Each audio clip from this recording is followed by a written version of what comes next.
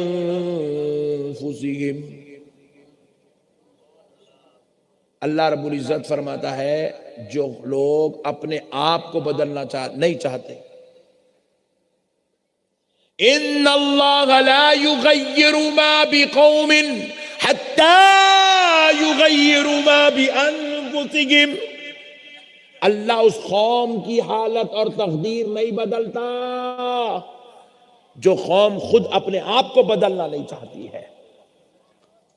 آؤ میرے بھائی توبہ کرو, میرے بھائی توبہ کرو, چھوڑو یہ زندگی, چھوڑو میرے بھائی توبہ کرو. آؤ اللہ کی طرف وضو سے رہو, طہارت سے رہو، وضو سے رہو، نماز پڑھو، نیکی کرو، ماں باپ کے ساتھ اچھا سلوک کرو، اپنے ماں باپ کے ساتھ بیٹھو، ان سے بات کرو، ان سے محبت کی بات کرو، ان کو ہنساؤ، بیویوں کے حقوق ادا کرو، بچوں کے ساتھ حسن سلوک کرو، حرام کا کاروبار مت کرو، حرام کی تجارت مت کرو۔ یہ دنیا 4 دن کی ہے میرے بھائی، مرنے کے بعد لوگ کس کے لیے حرام کا کما رہے ہیں؟ اپنی بیوی کے واسطے، اپنی اولاد کے واسطے، اپنے بھائیوں کے واسطے، اپنے ماں باپ کے واسطے، اپنے گھر کے واسطے۔ مرنے کے بعد نہ گھر کام آئیں گا، مرنے کے بعد بیوی بھی کام میں نہیں آئیں گی، کچھ بھی کام میں نہیں آئیں گی، بیوی کچھ بھی کام میں نہیں آئیں گی۔ پھر بھی بھائی تو بھی قبرستان تک آتا، بیوی تو دروازے میں ٹھہر کے جا رہی جی اللہ حافظ بول کے لائٹ لے لیتی، قبرستان کو بھی نہیں آتی بیوی۔ بیوی کے واسطے مر رہے ہیں، میری بیوی کو سونا دلانا ہے، میری بیوی، ارے سونا دلا رہے ہولے، مگر حرام کاری کر کے سونا کہیں کو دلا رہا، گناہ کر کے سونا کہیں کو دلا رہا۔ بیوی بولے تو ایک بات یاد آ رہی، اچھی سناؤں؟ ہاں سناؤں؟ بیوی بولتے سناؤ، بولتے تم لوگ پہلے ہونا، عورتوں کے باتاں تم لوگ۔ ایک ریل واقعہ، ریل فیکٹ جو ہم لوگ دیکھے اپنی آنکھوں سے، یہ واقعہ آپ کو سنا رہا ہوں۔ ایک لڑکے کو ایک لڑکی سے محبت ہو گئی، لڑکی کو لڑکے سے محبت ہو گئی، دونوں آپس میں محبت کرنے لگے۔ لڑکا جا کے گھر میں بولا اماں جان میں وہ بچی سے شادی کرنا چاہ رہا ہوں۔ اماں بولے جوتے مارتی ہوں، وہ پٹی سے تو ہرگز شادی نہیں کرنا، اگر کرنا ہے تو گھر میں نہیں رہنا بولے۔ لڑکی جا کے اپنے ماں باپ کو بولی میں وہ بچے سے شادی کرنا چاہ رہا ہوں، ماں باپ قبول نہیں کرے، جوتے مارے، 3 دن بند کر کے رکھ دیے بچی کو اندر۔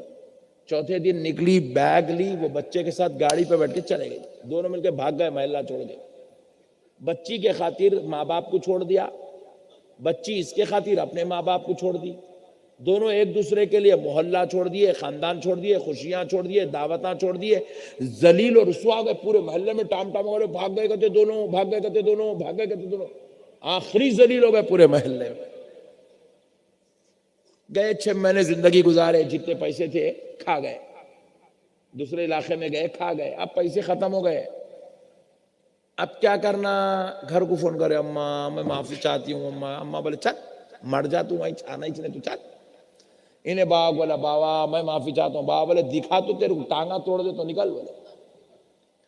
ایسا ہمارے ٹانگا توڑتے بدماشی کو دونوں کیا کرے، آ کے وہی محلے میں جہاں پہ ماں باپ کا گھر ہے، کرائے سے گھر لے کے رہے دونوں مل کے، شرارتن کرائے سے گھر لے کے رہ رہے۔ انہیں ایک جگہ جاب ڈھونڈ لیا، وہ بچی جا کے ایک اسکول میں ٹیچنگ کی جاب ڈھونڈ لی، دونوں مل کے کما کے لا رہے ہیں، کھا رہے ہیں، کرایہ پے کر رہے ہیں۔ 6 مہینے 8 مہینے 1 سال گزرا ایسی چیز۔ اچانک لڑکی کو اسکول میں فون آیا کہ آپ کے ہسبینڈ آفس میں بیٹھے جاب کر رہے تھے، ہارٹ اٹیک آیا، انتقال ہو گیا۔ نوجوان بچہ چلے گا دنیا سے، رخصت ہو گیا۔ لڑکی روتے پلاتے وہاں سے بھاگی، جا کے دیکھی شوہر کو مرا ہوا ہے، ایمبولنس منگائی، باڈی دلائی، اب باپ کو کال کر رہی تو اس کا باپ بولا نہیں میرے گھر کو نہیں لانا، چل مرو جا کے تم لوگ آئیں گے۔ تو پھر وہ لڑکے کے باپ کو فون کری تو لڑکے کا باپ بولا لے کے آؤ گھر کو، بولے تو لڑکے کے باپ کے گھر کو لے گئی لڑکے کی باڈی، نلائے دھلائے کفنائے گاڑ دیے۔ اب انہیں جا کے 1 دن گزاری میت کا، دوسرا دن گزاری، تیسرے دن فاتحہ زیارت کے کر لی، چوتھے دن لپسٹک لگا کے ٹیچنگ کو چلے گئی۔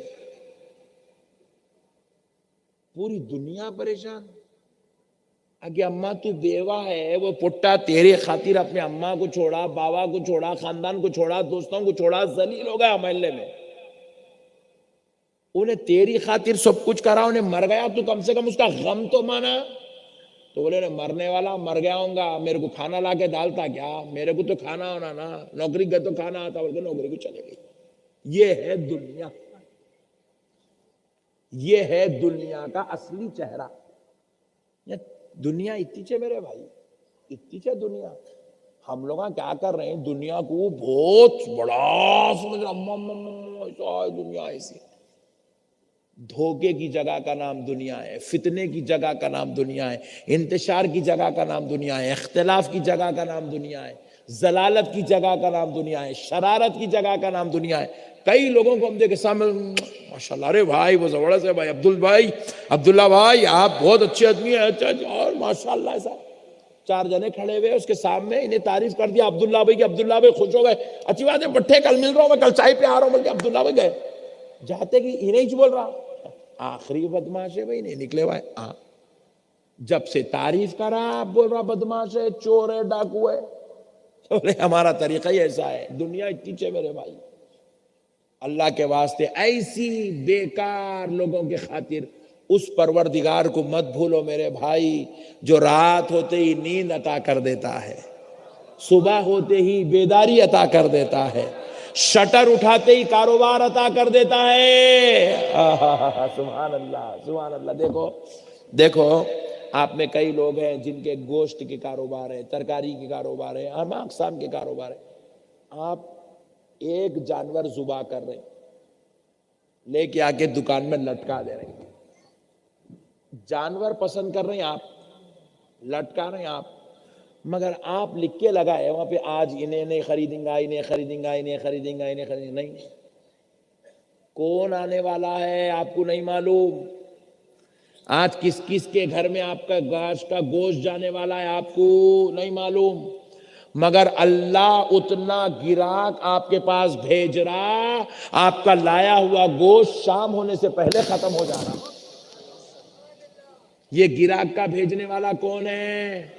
ذرا زور سے بولو نا جی، اور ذرا زور سے بولو، اللہ اللہ ہو کے آپ کا اتنا خیال رکھ رہا ہے، روزانہ آپ جانور کاٹ رہے ہیں، روزانہ اللہ ختم کرا رہا، روزانہ آپ ترکاری لا رہے ہیں، اللہ روزانہ ختم کرا رہا، روزانہ آپ دیگ بھر کے بریانی ہوٹل میں پکا رہے ہیں، اللہ روزانہ ختم کرا رہا۔ ارے تمہاری دکان، تمہارا کاروبار، تمہاری بیوی، تمہارے بچے، تمہارا گھر کا خیال اللہ رکھ رہا ہے، تو پھر اے بندے تو دن میں 5 مرتبہ خدا کے سامنے آ کے سبحان ربی الاعلی، سبحان ربی الاعلی، سبحان ربی الاعلی۔ تو اپنی غلامی کا نذرانہ پیش کر دے، اپنی غلامی کا نذرانہ پیش کر میرے بڑے بھائی، اللہ کے لیے جیو مسلمانوں، یہ سب بیکار ہے میرے بھائی، یہ سب جھنجھٹاں جھمیلے، یہ دنیا سب بیکار ہے، اللہ کے لیے جیو، جئیں گے انشاءاللہ، اللہ کی عبادت کریں گے انشاءاللہ، اللہ کو راضی کریں گے انشاءاللہ۔ بس اب آخری بات سن لو، بات ختم کرتا ہوں، سنو اے مسلمانوں، بس ایک بات، ایک گزارش، اس کے بعد آخری بات، ایک گزارش، اپنے بچوں کو پڑھاؤ، اپنے بچوں کو پڑھاؤ، قابل بناؤ، لائق بناؤ۔ ہمارے پاس کیا سسٹم چل رہا معلوم؟ میری گوشت کی دکان، میرے بچے کی بھی گوشت کی دکان، میری ترکاری کی دکان، میرے بچے کی بھی ترکاری کی دکان، میری کرانہ اسٹور، میرے بچے کی بھی کرانہ اسٹور، میری ہوٹل، میرے بچے کی بھی ہوٹل۔ نہیں نہیں نہیں، اللہ کے واسطے یہ رسم توڑ دو، یہ مزاج توڑو۔ آپ کچھ بھی ہوں گے مگر آپ کا بچہ ڈاکٹر بننا، ڈاکٹر، آپ کا بچہ انجینئر بننا، آپ کا ایک بچہ عالم دین بننا، حافظ قرآن بننا، آپ کا ایک بچہ ولایت کی منازل کو طے کرنے والا بننا۔ اپنے بچوں کو قابل بناؤ میرے بھائی، لائق بناؤ، نیک بناؤ۔ ہم لوگ اپنے بچوں کو چھوڑ دیے، پڑھتا تو پڑھ، نہیں تو جا رہے چل، کیا کرتا کر، تیرے کو دنیا میں لانا اپنا کام تھا، جینا تیرا کام ہے، چھوڑ دیے میدان میں، مارکیٹ میں، کیا تو بھی کر لے۔ انہیں 17 سال میں شرابی بن جا رہا، 20 سال میں مرڈر کر رہا، 40 سال تک جیل میں رہ رہا۔ اتنے ظالم مت بنو میرے بھائی، اپنی اولادوں کو پڑھاؤ، اپنی نسلوں کو پڑھاؤ، اپنے بچوں کو نیک بناؤ، اچھا بناؤ، ان کی تربیت کرو۔ بس اب آخری بات سن لو مسلمانوں، میرے پیارے بھائیوں، اولیاء اللہ سے محبت کرو، اولیاء اللہ سے تعلق رکھو۔ اولیاء اللہ یہ وہ لوگ ہیں اللہ تعالیٰ نے ان کو مدد کرنے کی قوت عطا کیا ہے، یہ مدد کرتے ہیں، یہ اپنے چاہنے والوں کی مدد کرتے ہیں۔ اللہ نے ان کو قدرت دی ہے، اختیار دیا ہے، پاور دیا ہے. جس طرح ایک منسٹر اپنے پاس آنے والوں کے لیے مدد کرتا ہے، ایک ایم ایل اے اپنے پاس آنے والوں کی مدد کرتا ہے دنیاوی اسباب میں، ذرائع میں. جیسے ایک مولانا ہے، ان کے پاس کوئی آیا فتویٰ لینے، وہ شرعی مسائل کی فتوے کے ذریعے امت کی مدد کرتے ہیں، تعلیم کے ذریعے مدد کرتے ہیں. ایک سیٹ آدمی ہے، لوگ اس کے پاس آتے ہیں، بھائی ہماری بچی غریب ہے، آپ ہماری بچی کی شادی میں مدد کیجیے. ایک سیٹ آدمی اپنی دولت کے ذریعے ان غریبوں کی مدد کرتا ہے. اللہ جس کو دولت دیا وہ دولت کے ذریعے مدد کرتا ہے. اللہ جس کو علم دیا وہ علم کے ذریعے مدد کرتا ہے. اللہ جس کو عہدہ دیا، منصب دیا، وہ عہدوں اور منصب کے ذریعے بندوں کی مدد کرتا ہے. اسی طرح اللہ نے اولیاء اللہ کو اپنا قرب عطا کیا ہے، روحانیت عطا کی ہے، نور عطا کیا ہے. اولیاء اللہ اپنے ماننے والوں کی قرب الہی کا وسیلہ لے کر اپنی روحانیت کے ذریعے مدد کرتے ہیں. جب دنیا کے سارے لوگوں کی مدد تم مانتے ہو تو پھر اولیاء اللہ کی مدد ماننے میں کیا ٹینشن ہے؟ اولیاء اللہ اس بات پر قادر ہے، ان کے رب نے ان کو یہ قوت عطا کی ہے کہ وہ اپنے پاس آنے والوں کے لیے تصرف فرماتے ہیں، ان کے اوپر توجہ فرماتے ہیں، ان کے قلوب کو پاک کرتے ہیں، ان کی جسم کے اندر سے شرارت والے مادے ختم کرتے ہیں، ان کو نور والا بناتے ہیں، اور ان کو اللہ کا مقرب و محبوب بنا کر اس کو دوزخ کے عذاب، محشر کے عذاب، قبر کے عذاب سے بچا لیتے ہیں. اس لیے میرے بھائیوں، اولیاء اللہ سے محبت، ان سے تعلق کو مضبوط کرو، رشتوں کو مضبوط کرو، ان کو چاہو. اولیاء اللہ کے آستانوں پہ ہمارے سنیاں ولیوں کا جاتے جا کے انہیں گنبد کو دیکھتے رہتا، انہیں مزار کو دیکھتے رہتا، انہیں چادر کو دیکھتے رہتا، انہیں پھولوں کو دیکھتے رہتا، انہیں خادم کو دیکھتا، انہیں سجادے صاحب کو دیکھتا. نہیں نہیں نہیں نہیں، تم خادموں کو دیکھنے، گنبدوں کو دیکھنے، چادروں کو دیکھنے وہاں نہیں جا رہے. تم اللہ کے ولی کی بارگاہ میں جاؤ تو ذکر و اذکار کرو، وظائف پڑھو، تصرف حاصل کرو، توجہ کرو ان کی مزار کی طرف، ان کی روح کی طرف، مراقبہ کرو، فیض حاصل کرو. جب وہاں ٹھہر کر تم وظائف پڑھتے ہو، وہ روحانی فیض ان کی مزار پاک سے تمہارے قلب میں منتقل ہوتا ہے. تصرف فرماتے ہیں اولیاء اللہ، اولیاء اللہ تصرف فرماتے ہیں. میرے پیارے بھائیوں، اللہ نے ان کو یہ قوت، یہ صلاحیت دی ہے. آپ اس کے ذریعے استفادہ کریے. بزرگوں کے پاس بیٹھیے، جا کے کم سے کم ایک 500 بار درود پڑھنا درگاہ میں بیٹھ کے، یا کم سے کم 2 بار یاسین شریف، سورہ ملک، سورہ رحمان، سورہ واقعہ، سورہ مزمل پڑھنا، یا نہیں تو کم سے کم دلائل الخیرات شریف کا ایک حصہ پڑھنا. کچھ تو کرنا بزرگوں کرے. ہم کچھ نہیں کرتے، بس خالی جاتے ہا ہو کرتے نکل جائے. اس لیے ہمیں بزرگوں کا فیض نہیں ملتا، ان کی نگاہ کرم نصیب نہیں ہوتی، ان کی دعاؤں میں جگہ نہیں ملتی. بزرگوں کا بیٹھ کے فیض حاصل کرنا، تصرف حاصل کرنا، بزرگان دین ہم پر توجہ فرماتے، ہمارا بیڑا پار ہوتا ہے. میں امید کرتا ہوں کہ انشاءاللہ آپ حضرات کریں گے انشاءاللہ. اللہ تبارک و تعالی آپ کا ہمارا بیٹھنا، سننا، سمجھنا قبول فرمائے. وما علینا الا البلاغ.